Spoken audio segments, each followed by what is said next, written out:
even in recession, and there's still some sectors who are beneficiaries. Definitely, this is quite easy to understand. The pharmaceutical companies and the medical supplies, and they are major beneficiaries, and during this crisis. Of course, and some other industries also suffer a lot. And I quoted some statistics. In terms of travel industry, the Chinese travel industry this year is predicted probably will suffer a 20% domestic losses. And even it's predicted the global losses of the tour industry would be amounted to 2.5 trillion US dollars. So this devastating effect and upon the global economy, not only the Chinese economy. And in terms of unemployment, and sadly, and we do not have the official statistics from the Chinese government. But according to some international organizations estimate, probably at least 100 million migrant workers lost their jobs. And I guess it's true, at least my personal experience. And my two elder brothers, and during the lockdown, they stayed at home and they were not paid. Okay, and even some studies show at least this March, 500,000 businesses in China are permanently closed. And I would say 500,000, 1 month, 500,000 is just the tip of the iceberg. Because in China, later I will say, the vast majority failed businesses, they do not register their business failure in government agencies. Okay, they simply walk away. So the real picture and would be far worse. So we understand probably this is a truism. We all know, economic impact of COVID-19 on every economy would be devastating. So it's no exception in China. So we talk about in terms of the corporate governance or corporate insolvency response to the current crisis. So it's necessary for we to look at in terms of how about the Chinese corporate and bankruptcy law.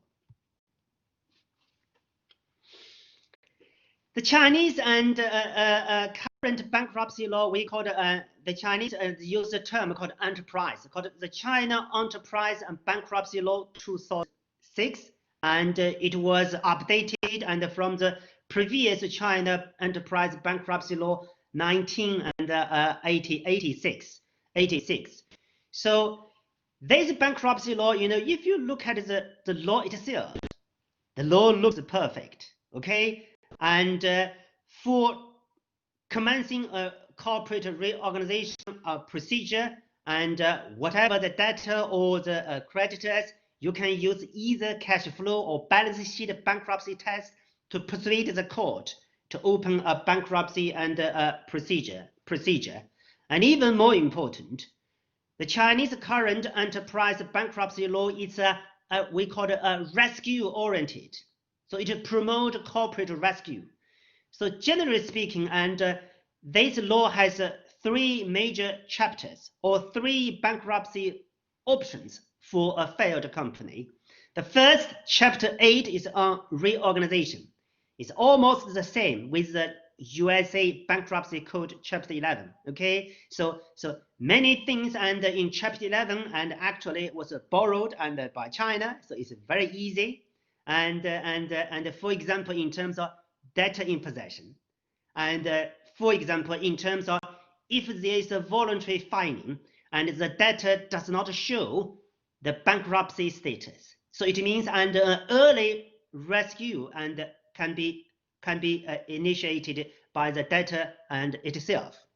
And of course, in terms of if a reorganization plan fails to gain the approval from all classes of stakeholders, and a cram down is also available. Okay, and actually in practice, cram down is widely used in China, and my personal and collected data shows probably a quarter of reorganization plans actually get approval from the court cram down. So it's I think it's a little bit of abuse. So but anyway, so the Chinese corporate bankruptcy law and it's a rescue oriented and try to promote reorganization. So this is a very typical feature of the Chinese new bankruptcy law. The second procedure is called conciliation, and some people translate into called settlement. Actually, conciliation or settlement is a traditional, I would say, is a Confucius way of handling and disputes. Okay, so if there's a dispute and we encourage and both parties and to make a compromise, so it's a conciliation procedure. So actually, this procedure and already existed in the previous version of Chinese bankruptcy law. So this is chapter 9. So chapter 8, the final resort is liquidation. It's like everywhere, liquidation, and it's to kill the company because the company is not economically and financially viable. So this kind of company and should be removed from the market, and probably the assets and can be better used and by other players. So we understand the current Chinese bankruptcy law has 3 major options: and reorganization, corporate rescue. The second, Chinese traditional ways of handling disputes, conciliation. Okay, and finally, and if these 2 previous options are exhausted, and they must choose the final one, liquidation. So actually, the Chinese bankruptcy law, in terms of the sequence of chapters, is also arranged: first, reorganization; second, conciliation; the final, and liquidation. And I met some Chinese lawmakers and who told me, and actually, this order also reflects the policy of the lawmakers' intention in terms of prioritize reorganization. But this is unrealistic. But we must understand, corporate bankruptcy law or corporate insolvency law, the major function of insolvency law is to deal with company failures, to liquidate companies. So it's not a surprise to say, actually, in practice, over 95% of bankruptcy procedures in China are actually liquidation. This compared with the USA and the UK. Actually, in the USA as well as in the UK, 20% failed companies actually and try to use rescue procedures. In the UK, it's administration. Definitely in the USA, they use Chapter 11. So although the lawmakers' intention was very clear, but in practice, sadly, the vast majority and bankrupt company using liquidation to exit the market. And whatever reorganization, conciliation, or liquidation, the bankruptcy in China, they use a word called a bankruptcy administrator, like a liquidator, okay, or trustee. The bankruptcy trustee will be appointed by the court. Both creditors and debtors are not allowed to appoint and trustees or liquidators. And my concern is if you ask judges to appoint administrators, the only concern would be corruption. Okay, corruption. And the next thing I must emphasize, although there's a very beautiful law in the books, and I was a lawyer before, and to be honest, as a lawyer, we care more about the law in practice. Okay, the law in the books can be very, very beautifully written. Okay, like constitutions in lots of dictator countries. But when we look at the law on the ground, actually, the implementation of this law is pretty weak. And my personal study can tell you, actually, I used a very conservative figure. Actually, less than 10% of bankrupt companies in China could use the court procedure to use the bankruptcy law. Actually, 10%, it's very, very conservative. And sometimes in my articles, I would say probably less than 5%. And even sometimes I would say less than 1%. Okay, the vast majority of bankrupt companies are not allowed to use the court procedure because of very complicated political issues. Okay, more important, and if you understand Chinese bankruptcy law, actually in practice, the Chinese bankruptcy law, including the current law as well as the previous law, actually are used or is used by, very sadly, not by creditors, essentially used by the government. Before 2006, actually used by government to reform called state-owned companies, because lots of state-owned companies are money-losing companies. This company and should be get rid of. Okay, the government used bankruptcy law and to get rid of the underperforming and state-owned companies.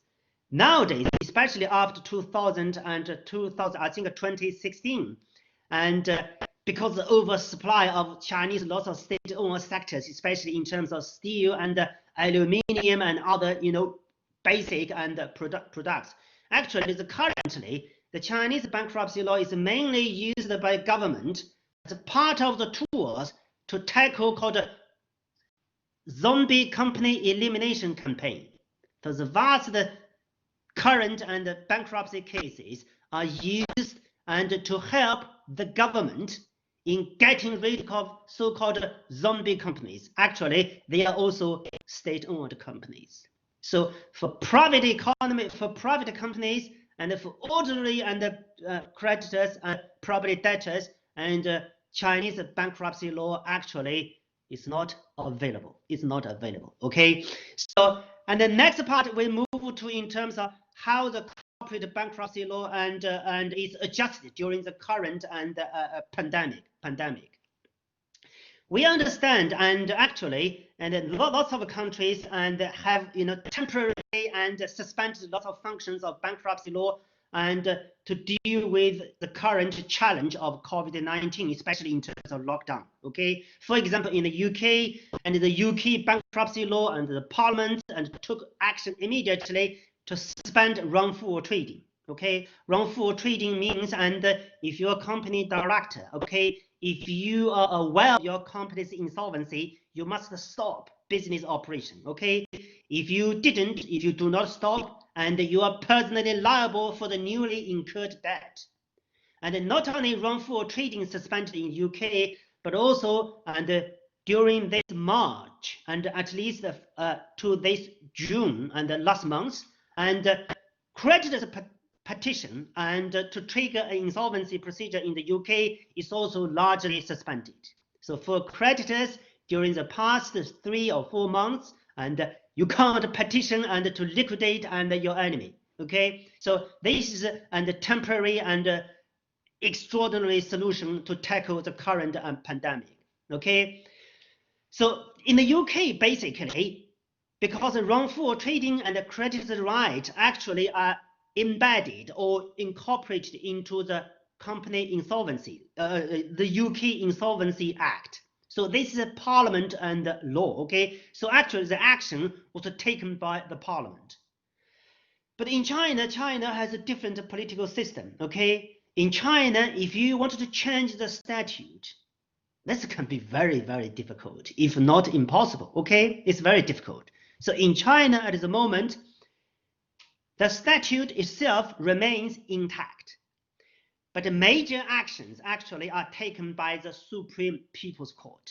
Okay, so the Supreme People's Court and issued a new policy guidance this May, a little bit late. Okay, because the judicial guidance on bankruptcy issues actually it's embedded in a very long document, one section on corporate and bankruptcy and issues.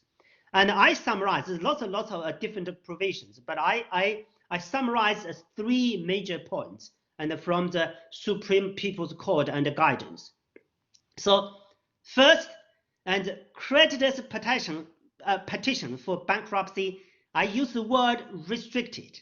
Okay, in theory, for a creditor, and if your debtor and the default in paying your debt, it's a cash flow bankrupt. Okay, so you can petition for bankruptcy, but actually, and the Supreme Court policy says, and because this is your right under the statute, so the Supreme Court is not allowed to alter the statute. So the Supreme Court said, and creditors they use euphemism. Okay, creditors will be persuaded to settle the dispute rather than to trigger the insolvency procedure.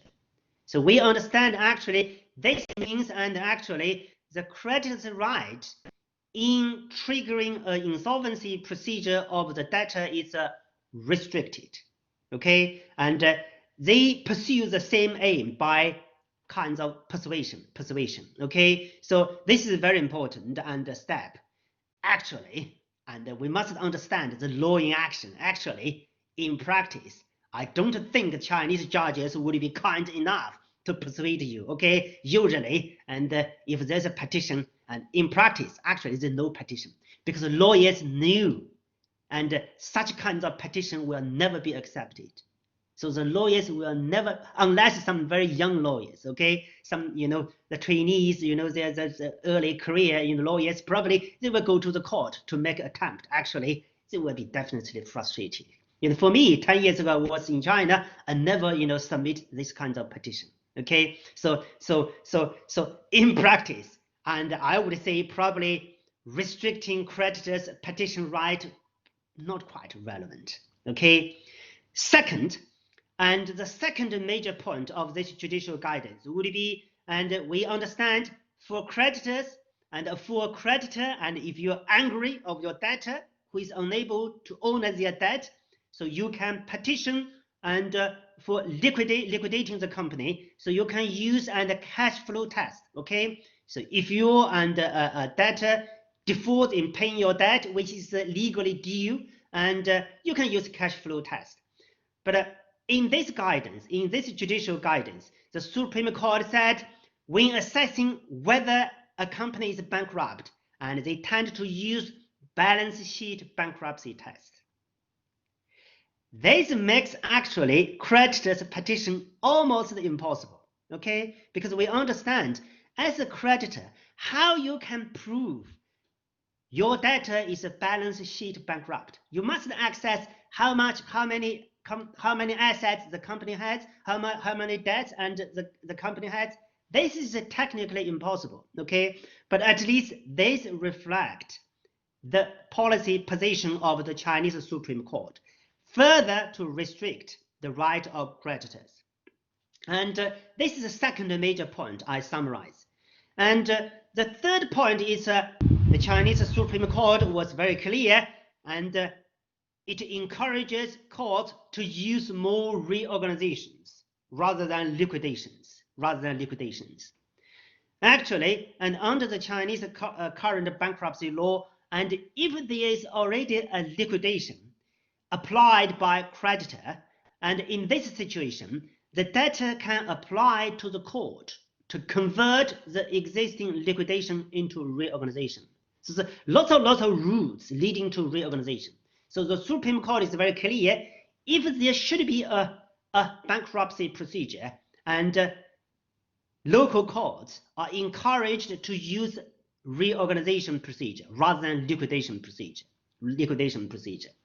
So this is the major points of the Chinese and the current judicial guidance. And I must say, and my personal comment actually, and this policy guidance, this judicial guidance, actually, I use a very diplomatic word, not highly relevant in practice, okay? Because in practice, okay, the very few companies are allowed to use bankruptcy law, and I check this year's the Supreme Court President and report, and actually, and this is already July. Up until now, last year's figure in terms of the total number of corporate bankruptcies hasn't been released. I guess probably the number would be pretty low, okay? The Supreme Court felt a little bit embarrassed, okay? So it means actually they keep on the old practice by refusing to corporate bankruptcy and petitions. Without using bankruptcy law, it means fairness between creditors cannot be achieved. Because without using bankruptcy law, it means creditors, and the only available option is we call it first come, first served basis, okay? So the grab rule, okay? If you take action early, you can take more. If you take action late, and you will get nothing, okay? So the current and judicial guidance, I would say it's largely irrelevant in practice. But why? But why the Supreme Court still has a special section in its latest judicial guidance? I would say it's a political game. Okay, the Supreme Court and try to please the Communist Party Central Committee. Okay, the president will tell President Xi, the president of the Chinese Supreme Court will tell President Xi, look, as a judicial sector, our Supreme Court, we have done our part, to serve our society. Okay, but in terms of real effect, and there's no channel and to voice your concern before the Chinese and top leaders. Okay, so although there are some bankruptcy law or amendment or probably adjustment to tackle COVID-19, I would say China did or does very, very badly, very, very badly. Okay, so I think probably compared with the legal response, probably some economic response, probably more worth and noting. Okay, so the final part, and I will look at in terms of the economic package, in terms of rescuing the economy. Okay, rather than individually rescuing companies, rescuing economies. And China, like many countries, like many Western countries, also take action and to rescue its economy. Okay, and I think Chinese central government, lots of Chinese central government policies are actually carried out by some ministries. And for example, in terms of the central bank, the central bank this year, I think this and March as well as this April, and twice reduced the reserve ratio of banks. So it means the bank that do not need to put lots of deposit as a reserve for security. Okay, so it means in effect it means the bank actually released around 134 billion US dollars into the market. So the central bank hoped probably commercial banks can lend more money to the real economy, But I would say the real concern, yes, probably the Chinese commercial banks have more freedom. But the problem, given the Chinese record in terms of the vast majority bank loans go to state-owned companies. So how much money can go to private or SMEs? This is a very big concern. That's a very big concern. And apart from the central bank and this policy and the immediate change, and the finance ministry also issued 14 billion US dollars government bonds to tackle COVID-19 related business failure, as well probably also to support lots of local government. I guess probably the central government will issue more government bonds to tackle lots of illiquidity issues. And the Chinese tax authority also made some policy response. And for example, in terms of VAT, and actually China is different from the UK, and the VAT probably accounted for 80% Chinese revenue. So the Chinese national authority in terms of VAT, just for medical supply as well as the pharmaceutical companies, not for all companies, okay? Just for medical supply as well as the pharmaceutical companies, there's a VAT exemption between March and May. I don't know whether latest there were some changes, okay? And even in terms of just the Hubei province and the epicenter of the coronavirus and the national insurance reduction, actually in Hubei province, and all companies were exempted to pay national insurance for their employees for like 3 months. So this is a huge amount of money, okay? So China did take action to tackle this issue. But compared with other Western countries, actually, China probably should do more. And we look at it in terms of Chinese stimulus package, the size of this package. Actually, currently, and according to OECD, the Chinese current economic stimulus package only accounted for 25% of the annual GDP. Yes, China spends lots of money, but it's not enough, especially compared with other bigger economies. And for example, we look at it in terms of Germany. Germany actually, and I would say in terms of the number of infected and persons, probably not very high, but its economy definitely and hit very hard. Even and also hit because the Chinese trouble. And in the UK, we understand, even during in this March, although UK was not very serious at the moment and in terms of health situation, but in terms of economic situation already hit by Chinese and decline. For example, in terms of auto industry, and lots of car makers in the UK as well as in Germany cannot operate smoothly because a lot of parts were produced in China because of lockdown, and the parts cannot be transported to the UK and to Germany. Okay, so this is a globalized economy. So in Germany, though Germany was not very badly and hit by the coronavirus, but the rescue package is still account for 34% of annual GDP. So the German took drastic action.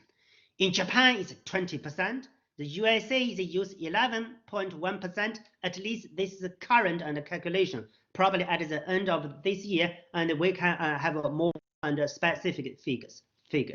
Okay, so I think probably the Chinese current problem probably also reflects the political dilemma of Chinese and the rulers, because at the moment, because after the global financial crisis, the China and had a very big and economic stimulus plan in terms of 4 trillion Chinese yuan stimulus plan. So the Chinese economy is already very highly indebted. So the corporate debt size is pretty high, probably at the moment, and China couldn't afford and probably to lend more money or to ask probably and to have more probably and the government and the plan or asking and government or banks to lend more money, because they would be trigger another round of probably and hyperinflation or other related issues. So this is the four parts of my presentation. So finally, I draw a short conclusion in terms of my presentation. Okay, so in terms of the current and the corporate and insolvency response to COVID-19, and I guess probably although and there might be some good intention of the Supreme People's Court, but the real impact in terms of bankruptcy reaction probably and very limited, very limited. And of course, and because of the COVID-19, actually before COVID-19, the Chinese economy and already in terms of the growth rate already declined, probably, and China hopefully will keep growing, but probably at a slower pace, definitely. And as a lot of and academics and as well as economists, and building a functioning bankruptcy law is so important, because this will maintain the business and the people's confidence, predictability. This will play a significant contribution in terms of boosting economic growth. But we could say probably it's at the moment it's not a political priority and in China. And whatever the COVID-19 and before COVID-19 and even after COVID-19, I would say corporate bankruptcy support and in China and remains and very weak, and actually not only corporate insolvency and but also generally speaking in terms of the rule of law in China, although there's a huge improvement, we must say it's a huge improvement, okay, but there's still the rule of law and scholars say the China has a little bit thin rule of law, okay, not very thick, and I would say probably the China, because of COVID-19, probably as the Pei Mei and a social scientist in America said, probably China may still, I'm a little pessimistic, okay, China probably and still be mild in a transition and struggling from the developing to developed countries and for a very long time. So This is the end of my presentation, and welcome any comments or criticism, and thank you very much. Thank you. So, Nidhi. Thank you so much, Professor Zhang. Yeah. So I request audience to kindly put their questions in the chat box. You could also choose to speak directly in the mic. Okay. So,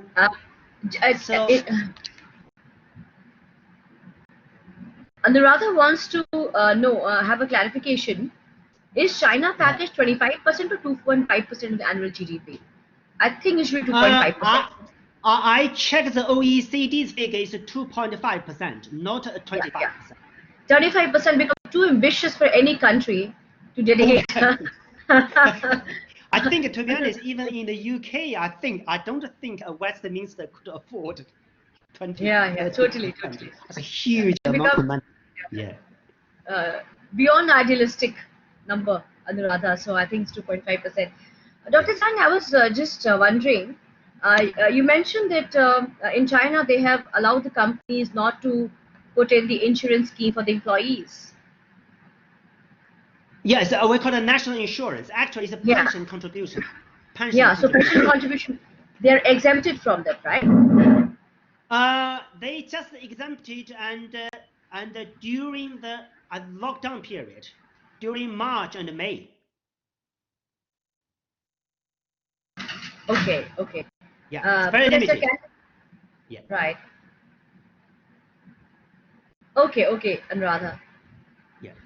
Professor Kalitz also is here, and she finds the conversation very interesting. In fact, it is because I see that while in India we passed a legislation stating that we should not. There was a legislation which stated during the lockdown no employee should be terminated, and it asked the companies to retain the employees even if the companies were undergoing some stress on the operation side. And do you think any such movement was there? Any such move was there in terms of policy in China? I think I would say in China it depends whether it's a formal sector or informal sector. For example, like Alibaba, Alibaba it's a private company, but I would say it's relatively operated very formally. So I think employees are still paid even during the lockdown, although they didn't go to work. But for the vast majority informal economies, like very small companies, for example, I give you example my personal experience. My two elder brothers, and they stayed at home and without being paid. So it depends. In China, generally speaking, there's no this kind of follow scheme like in the UK.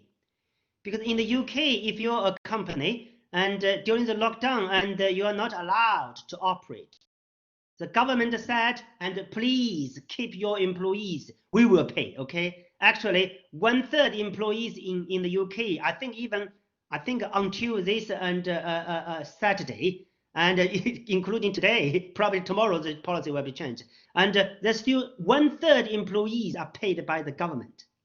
So China does not have this policy. I think, to be honest, although I'm very critical of China, I think the Chinese government could not afford. Yes, it will bankrupt the Chinese government. Yes, I don't know about India. How about India? So, I'll reserve my comments for a private tete-a-tete with you, Professor Zhang. So Akshya wants to know, is conciliation being used more at the moment, or is it discouraged too? My personal collected data, and it's a shame. And conciliation probably every year less than 10 cases in China. Right. Less than 10 cases. Okay. Less than 10 cases. Right. So, generally speaking, and the bankruptcy law, I would say it's not available. Yes. Okay. Interesting. Kurushi, you have a question. Would you like to speak into the mic? Yes, ma'am. Thank you, Professor Zhang. It was an amazing talk today. So my question is that in India and also in most of the jurisdiction, what I know of, is rescue is preferred over liquidation due to economic benefits. Obviously, that it's preferred that a distressed company is rescued rather than liquidated, and liquidation is the last resort. But in your speech, you mentioned that 90% of the corporations who go into the bankruptcy are liquidated in China. So what is the rationale? Why not prefer rescue? Because it clearly has economic benefits. Yes, I think, yeah, you're right. I think in every economy, every jurisdiction, I think all lawmakers and the business sector, they want to see more rescues. Yeah, definitely. Even in the UK, USA, whatever, and Singapore and Hong Kong, same. But the problem, I think two reasons.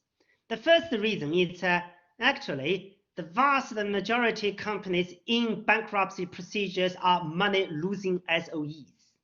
Okay, and placing these companies into bankruptcy procedure, the main aim is to get rid of them.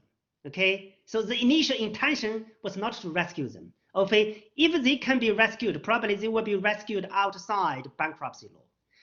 Second, actually, there are lots of rescue attempts, and actually, the Chinese rescue law, I would say, probably, and not very debtor friendly. Not very debtor friendly. So it means although debtor in possession was introduced or has been introduced to China, but debtor in possession is not widely used in reorganization procedure. So this means the consequence is that after a trustee or bankruptcy administrator is appointed, they will do their best to sell the bankrupt company. Selling the bankrupt company is very difficult. Okay, not only difficult in USA, but also very difficult in the UK. So by only resorting a sale of a company to rescue the company, in my view, it's not a good idea. It's not a good idea. So this also result in lots of failure of reorganization procedures. Did I answer your question? Yeah. Yeah, And I very think, much. Thank you. and I think, Professor Zhang, the benefits of liquidation probably outweighs the benefits of business rescue, especially as you said, most of the company's assets on lease. So, that also prevents sort of illiquidity in the market. We have another question from Mr. Anand. Yeah. What were the measures taken to help 100 million migrant workers? At least, and my two elder brothers received nothing from the government. It's it's up to you, I think, and only in formal sectors. And I still remember, and at the very early stage of the lockdown, so one senior politician urged and the catering sector, the restaurants, to pay their employees during the lockdown. But I think it was immediately objected by lots of bosses. So there's no formal mechanism to help and unemployed migrant workers. I don't think so. There's nothing. There's nothing.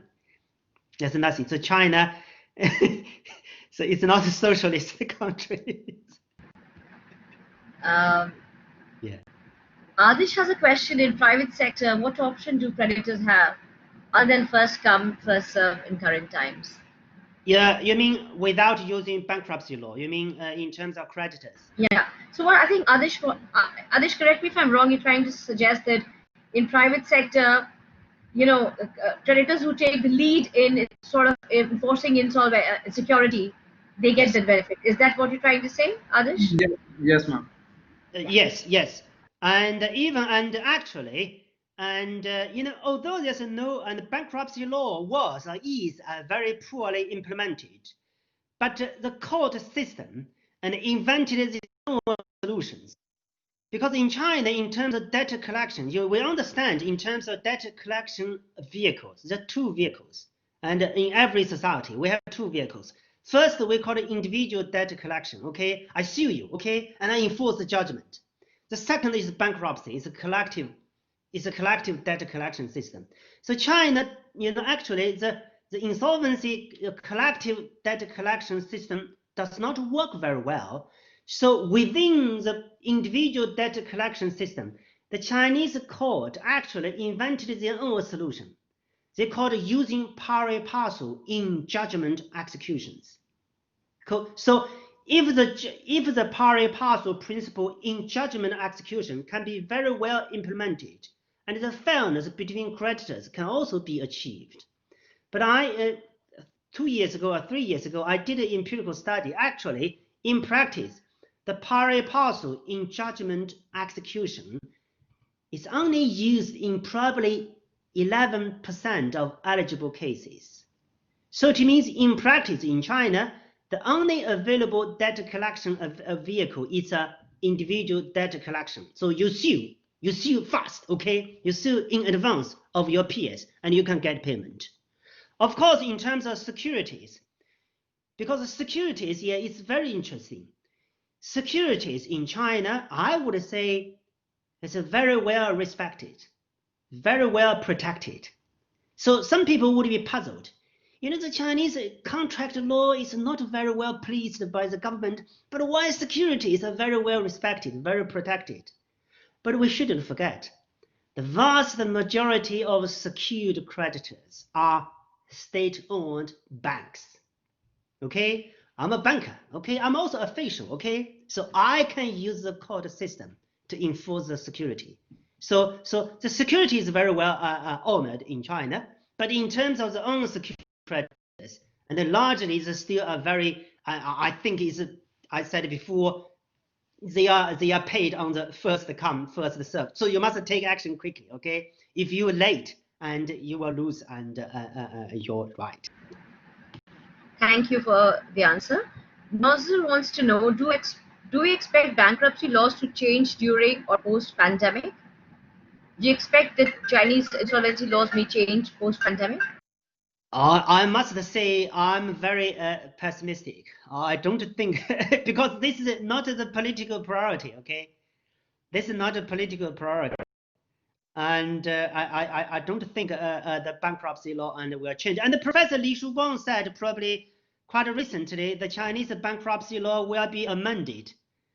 And my personal view, stop amending your law.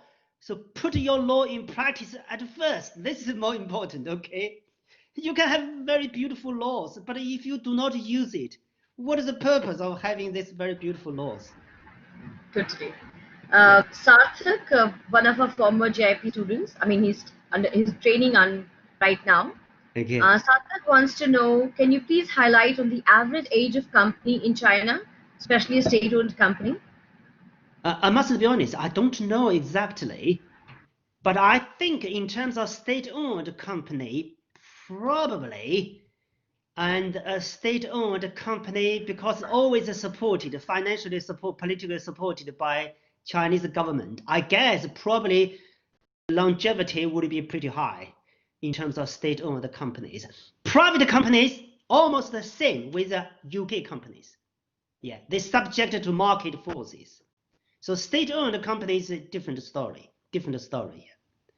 Yeah, I worked in a state-owned company many years ago before I became a lawyer, and actually I think and before President Xi took power, and lots of state-owned companies were sold or privatized.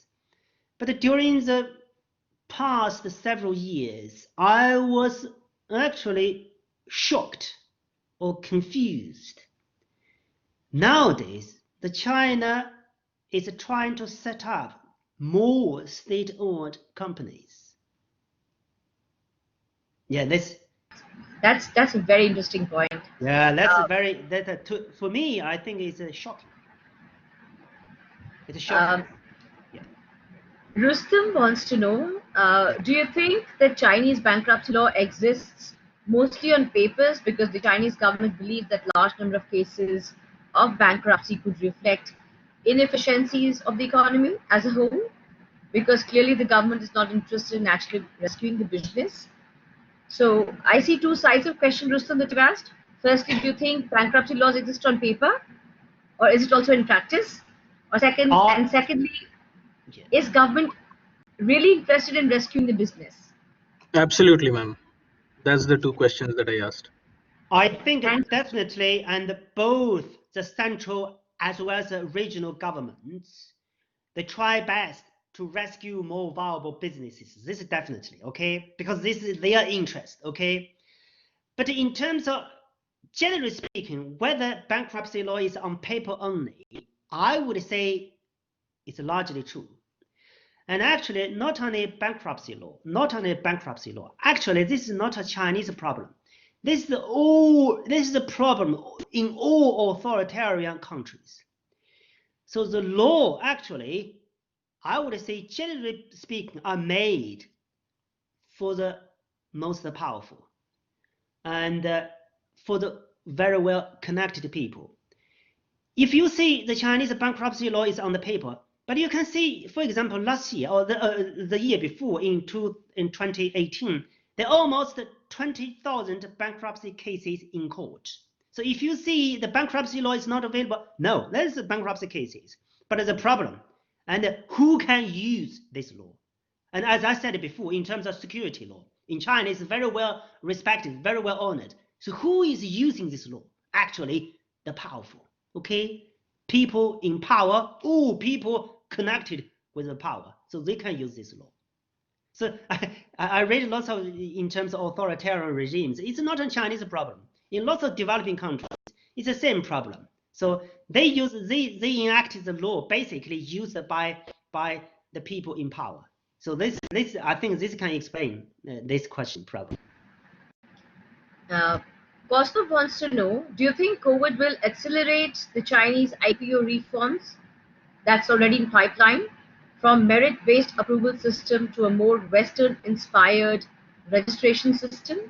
Or will the reforms have to take a backseat? I must say I'm not the stock market expert, but I just say probably my observation. And on paper, yes, again, on paper, okay, on paper you can say, and the Chinese stock market and probably tries to shift to the merit-based system, okay, from the previous and permission and the system, and but we look at the law in practice, okay? We look at the rules in everyday life. In everyday life, it's not merit-based. It's still a permission from the government, okay?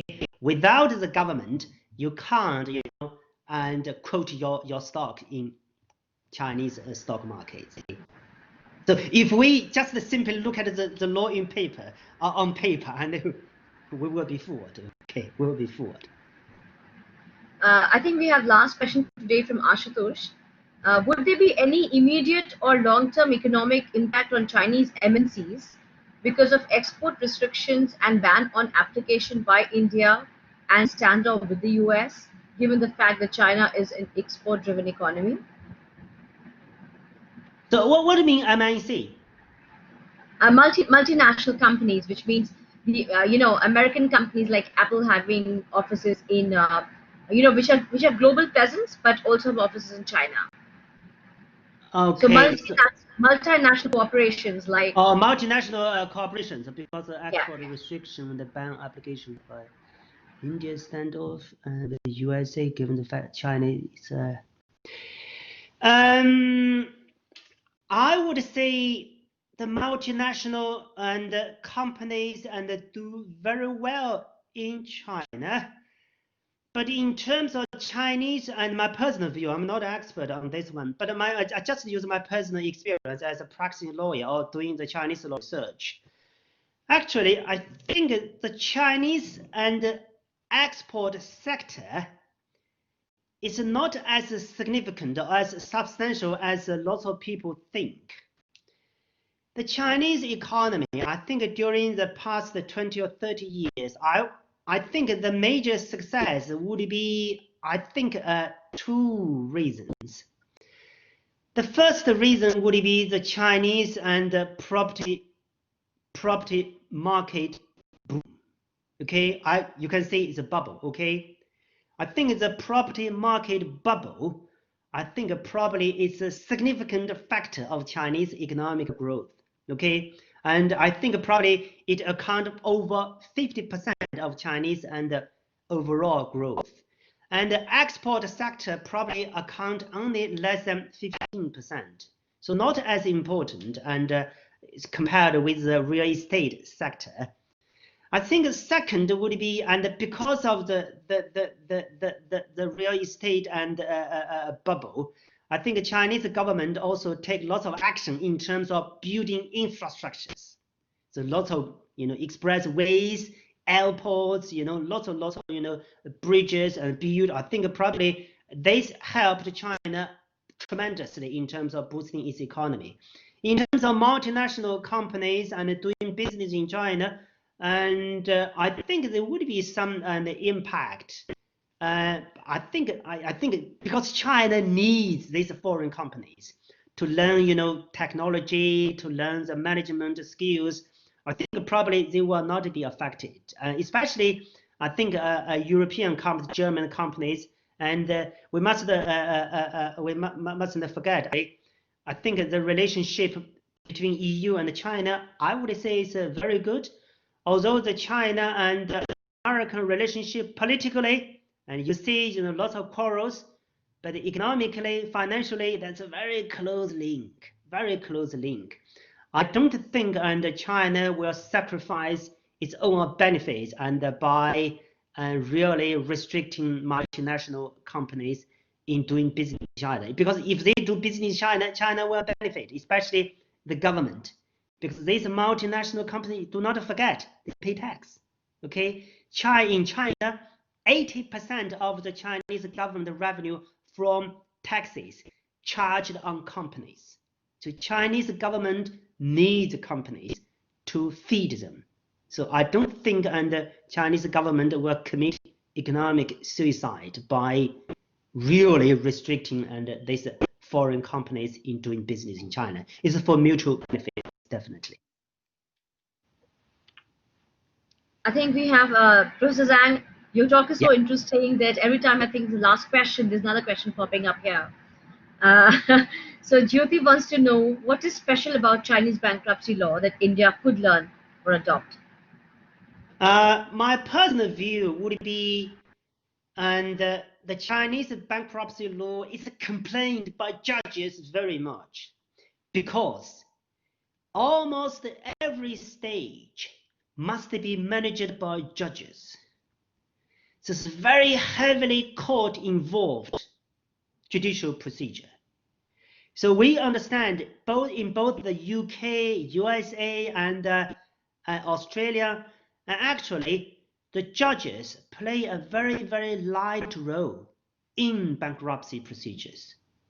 So because the judges are too overly involved in bankruptcy procedures, so the court sector is very reluctant in accepting these cases. So you must encourage insolvency practitioners, you must encourage lawyers, accountants to play the major role. Because I was a lawyer before. Lawyers, accountants, insolvency practitioners, they have the financial incentive to do this work. So I think I discussed with Professor Li Shuguang as well as also the Chinese lawmakers, and you must free judges. Without freeing judges, the judges they will reflect their reluctance or resistance in handling bankruptcy law. So the best player, the best mediator, or the best manager of insolvency is insolvency practitioners. So you shouldn't allocate too much jobs to judges because the judicial sector, not only in China but also in the UK, is already overburdened. Okay, so I think probably allocating the vast majority job to insolvency practitioners would be the long-term solution. And you will create a market. You will create a market and let the market deciding how the companies can exit the market. Okay, let the market choose who will be appointed. Do not let judges doing this kind of not judicial work, it's administrative work. Okay, do not let judges to manage and corporate bankruptcy issues. Most of them not judicial, not in dispute, okay, just managerial issues. So I think if China can change this attitude, probably the Chinese bankruptcy law can be better and put into practice. I think probably this would be the lesson and can be learned and from China.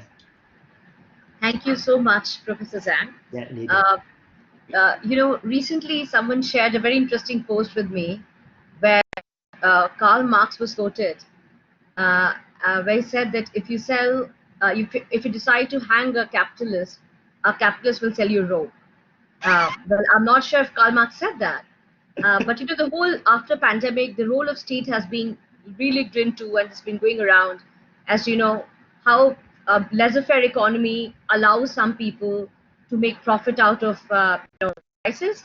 But how I look at it as is that you show a crisis to a capitalist, and they'll find ways to turn it into an opportunity, and that opportunity is not only for them but also for the people who are trying to find solutions to the problem.